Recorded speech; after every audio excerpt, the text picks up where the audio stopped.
శివాయ గురవే నమః. మహావాస్తు ప్రేక్షకులకు నమస్కారం అండి. మనము ఈరోజు అంటే ఇది దాదాపు ఇదకు ముందే వీడియోలు చేశాను ఇవి. కానీ ఇంకా ఇప్పటికి కూడా ఈ మెట్ల కింద బాత్రూమ్ ఉండవచ్చా? ఉండకూడదా? ఒకవేళ ఉంటే ఈ బాత్రూమ్ ఎలా కట్టుకోవాలని కొన్ని వీడియోలు కూడా చేశాము. అయినా కూడా ఇంకా చాలా మందికి ఇది పూర్తిగా అర్థం కాక ఒక్కొక్కరు ఒక్కో విధంగా అర్థం చేసుకుంటూ ఆ బాత్రూమ్స్ని అలాగే కడతానే ఉన్నారు, అలాగే ఇబ్బందులు పడుతూనే ఉన్నారు. కాబట్టి దానికోసం ఇంకొక వీడియో కూడా చేద్దాము. కనీసం ఈ వీడియో చూసిన తర్వాత అయినా వాళ్ళు కొంచెం మారుతారేమో అనే ఒక ఉద్దేశంతో ఈ వీడియో చేస్తున్నానండి. ఎందుకంటే ఈ మెట్ల కింద టాయిలెట్ కట్టుకోవడం వల్ల ఎన్ని నష్టాలు ఉంటాయనేది దాదాపు అందరికీ కూడా తెలుసు ఇవి. ఎందుకంటే వాస్తు అనేది చాలామందికి ఇప్పుడు అవగాహన ఉందండి. ఈ మెట్ల కింద టాయిలెట్ పెట్టవచ్చా పెట్టకూడదంటే పెట్టవచ్చు, ఇబ్బంది లేదు. కానీ దాన్ని ఎలా కడితే మనకు ఎటువంటి దోషాలు ఉండవు అనేది తెలియక చాలామంది ఎలా పడితే అలా, అంటే ఇలా మన ఇల్లు ఉందనుకుంటే ఇది తూర్పు, ఇది పడమర, ఈ విధంగా తూర్పు రోడ్డు ఉన్నప్పుడు ఈ విధంగా మనకు తూర్పు ఆగ్నేయంలో మెట్లు వేస్తారు. ఓకే, బాగుంటుంది. ఇదే మెట్ల కింద టాయిలెట్ కడతారు. ఇది పదే పదే నేను ఎందుకు కట్టవద్దు అని చెప్తా ఉంటానంటే, ఇక్కడ నేను చెప్పిన విధంగా వీళ్ళు టాయిలెట్ చాలా మంది కట్టట్లేదండి. అందుకోసమనే నేను అసలు టాయిలెటే లేకుండా కట్టకుండా ఓన్లీ మెట్లు ఒకటి వేసుకోండి, మెట్ల కింద ఖాళీ పెట్టుకోండి అని చెప్తా ఉంటాను. ఎందుకు అలా చెప్తా ఉంటానంటే, ఇది ఈ మెట్ల కింద టాయిలెట్ కట్టుకోవడం వల్ల కొన్ని దోషాలు చాలా ఇబ్బంది పెడతాయి వాళ్ళకు తెలియకుండానే. ఇలా తూర్పు ఆగ్నేయంలో కానీ లేదా ఉత్తర వాయువులో కానీ మెట్లు పెట్టినప్పుడు, లేదా ఇలా దక్షిణ నైరుతి కానీ పడమర నైరుతిలో మెట్లు పెట్టినప్పుడు ఆ మెట్ల కింద టాయిలెట్ ఎలా ఉండాలనేది ఎన్నిసార్లు చెప్పినా కూడా మళ్ళీ అలానే చేస్తూ ఉన్నారండి. ఏం చేస్తారంటే, ఇది ఇలా ఉందండి. ఇప్పుడు వీళ్ళకు ఇలా ఉత్తరం రోడ్డు ఉంది, ఇలాగే దీనికి ఆనుకొని ఇంకొక వేరే వాళ్ళ ఇల్లు ఇలా ఉంది. దీనికి ఏం చేస్తారంటే, ఇలా ఈ మెట్లని ఈ తూర్పులో ఉన్న ఈ తూర్పు ఆగ్నేయంలో ఉన్న ఈ మెట్లని వేరే ఇంటి వాళ్ళకు కూడా ఆనించి ఇలా మెట్లు వేసిన మహానుభావులు కూడా ఉన్నారండి. అంటే వాళ్ళు అది తెలియక చేశారో తెలిసి చేశారో, ఒకవేళ అక్కడ ప్లేస్ తక్కువ వస్తుందనే ఒక ఉద్దేశంతో చేశారో కానీ తెలియదు. కానీ ఇలా ఈ మెట్లను తీసుకెళ్లి పూర్తిగా జాయింట్గా వాళ్ళ ఇంటికి ఆనిచ్చేసి ఇక్కడ టాయిలెట్ పెట్టేస్తారండి.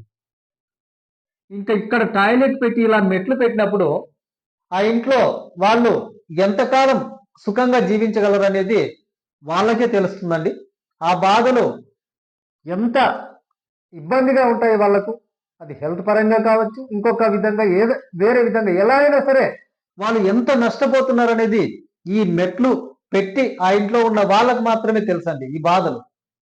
కాబట్టి దయచేసి ఎప్పుడైనా సరే ఇలా వేరే ఇంటి కానిచ్చి మన ఇంటి కానిచ్చి మధ్యలో ఇలా మెట్లు మాత్రం పొరపాటును కూడా చేయకండి, ఎప్పుడు కూడా పెట్టకండి. ఇలా ఎప్పుడు కూడా మెట్లను మాత్రం కట్టకండి. ఈ మెట్ల కట్టేది ఇంకొక రకం అయితే దాని కిందే టాయిలెట్ పెట్టేస్తారు. ఈ టాయిలెట్ కూడా టోటల్ గా వాళ్ళ ఇంటికి మన ఇంటికి రాండి మా ఇంటికి అని పిలిచినట్లు ఉంటుందండి. అంటే వాళ్ళ ఇంటి దోషాలను కానీ ఇంకా ఇతరత్ర వాస్తు దోషాలు ఏవైనా సరే మా ఇంటికి రాండి అని లాక్కొచ్చినట్లుగా ఇక్కడ బాత్రూమ్ పెట్టేస్తారండి. ఈ బాత్రూములకి ఎటువైపు కూడా వెంటిలేటర్ పెట్టుకోవడానికి కూడా అవకాశం ఉండదు. అసలు గాలి వెళ్తురు దాంట్లో ఏమి రాదు, పూర్తిగా చీకటి అయిపోయి ఉంటుంది.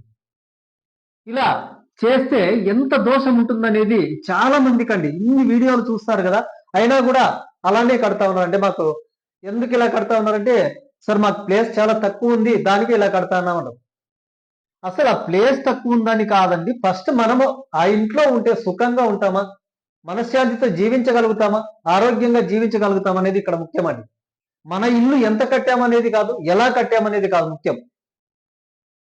అసలు ఇక్కడ వాస్తు దోషాలు ఏ విధంగా మన ఇంటిని మనల్ని ఇబ్బంది పెడుతున్నాయి అనేది ముఖ్యంగా మీరు ఆలోచించాలి ఒకసారి. కాబట్టి దయచేసి ఎప్పుడు కూడా మన ఇంటి మెట్లు కానీ, అలాగే ఇక్కడ మెట్లు కాకుండా కొంతమంది ఓన్లీ బాత్రూమ్ మాత్రమే పెడతారు. ఈ బాత్రూమ్ కూడా ఏం చేస్తారు, ఎదురు ఇంటి వాళ్ళకు పూర్తిగా ఆనించేసి ఇలా బాత్రూమ్ కూడా కడతారండి చాలా మంది. ఇది కూడా పెద్ద దోషం అండి. ఎప్పుడు కూడా ఇలా చేయకండి. వేరే ఇంటికి మన ఇంటికి ఏమాత్రం ఇలా మెట్ల వలన కానీ బాత్రూమ్ వలన కానీ లేదా ప్రహారీ కూడా చాలా మంది ఇలా వేరే ఇంటికి ఆనించి కూడా ప్రహారీ కట్టేస్తారండి. అంటే కాంపౌండ్ వాళ్ళు ఇలా కట్టేస్తూ ఉంటారు. అంటే మన ప్లేసు వదులుకోలేక ఒక 4 ఇంచులు వదిలితే మనకి ఏదో పెద్ద లక్షల్లో లాస్ వస్తుందనే ఒక ఉద్దేశంతో కకృతి పడి ఇలా పూర్తిగా వాళ్ళ ఇంటికి కాంపౌండ్ వాళ్ళు పూర్తిగా ఆనించేస్తారండి. మరి ఈ 4 ఇంచుల్లోనే వాళ్ళు కోట్లు సంపాదిస్తారో లేకుంటే ఇంకా ఏం చేస్తారో తెలియదు కానీ ఇలా పూర్తిగా ఆ ఇంటికే ఇక్కడ ఏమవుతుందంటే ఇది ఉద్దేశపూర్వకంగా అంటే ఎందుకు వదలాలి మన స్థలం అక్కడ? అది మనకు చాలా విలువైన స్థలం, మనం ఎందుకు వదలాలి అక్కడ? మన స్థలం కదా, పూర్తిగా కట్టేసుకుందాం అని ఒక పిచ్చి ఆలోచనతో ఇలా పూర్తిగా ఆ ఇంటికి ఆనించేసి కాంపౌండ్ వాళ్ళు నిర్మిస్తారండి చాలా మంది మహానుభావులు. దయచేసి ఎప్పుడు కూడా వేరే ఇంటి కాంపౌండ్ వాళ్ళకి మన ఇంటి కాంపౌండ్ వాళ్ళకి ఖచ్చితంగా గ్యాప్ ఉండాలండి. అలాగే ఇలా టాయిలెట్లు కట్టినా అలాగే ఇలా స్టెప్స్ మెట్లు పెట్టినా కూడా ఏది పెట్టినా కూడా మన ఇంటికి వేరే ఇంటికి ఏమాత్రం అసలు సంబంధం లేకుండా ఉండాలండి ఎప్పుడు కూడా. అలా మాత్రం చేసుకోండి, అద్భుతంగా ఇల్లు వాస్తుకు యోగిస్తుంది. అలా కాకుండా మన స్థలం పోతుంది లేదా మనకేదో డబ్బు అనుకూలం కాలేదు కొద్ది కాలం ఇలాగే గడుపుదాంలే అని మీరు ఎప్పుడైతే నెగ్లెక్ట్ అయ్యి ఇలా కట్టేస్తారో ఆ రోజు నుంచినే మీకు కష్ట నష్టాలు అనేది ఆ ఇంట్లో స్టార్ట్ అవుతాయండి. దయచేసి ఎందుకు చెప్తున్నాను అనేది మీరు ఒకసారి అర్థం చేసుకోండి. ఎంత చిన్న స్థలమైనా సరే మన స్థలంలో మాత్రమే మన ఇల్లు ఉండాలి, మన ప్రహారీ ఉండాలి, మన మెట్లు ఉండాలి, మన టాయిలెట్ ఉండాలి. ఇది మాత్రం గమనించండి చాలు. Thank you so much.